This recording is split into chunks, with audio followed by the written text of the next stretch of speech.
luck. Kamay sa mesa. Ready? Top 4 answers are on the board. Ano ang madalas na inuutang ng mga tambay sa sari-sari store? Jeannie. Yossi. Panista nga ng Yossi. Nandiyan ba yan? Top answer. Jeannie, pass or play? Final round. Play. Let's do it. We'll see. Eto na. Sir Rex. Galing. Yes. So, Sir Rex, okay, what do the tambays usually buy Yeah. that they pay later on? After. Or credit, for credit. Maybe dishwashing or clothes washing detergent. Sabon. Yeah. Sabon, the detergent. Yeah, that's true. Nandiyan ba? Detergent.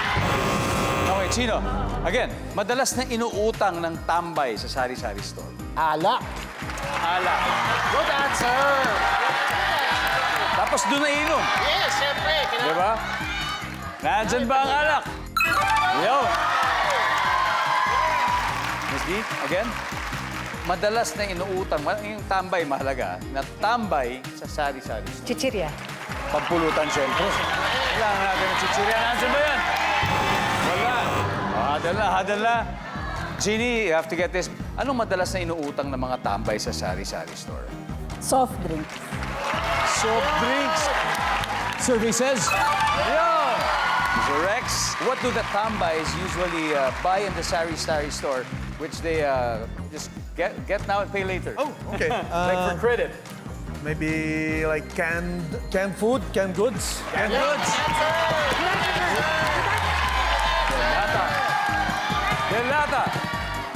Okay, ang sabi nila ay delata. O canned goods. Ang sabi ng survey ay...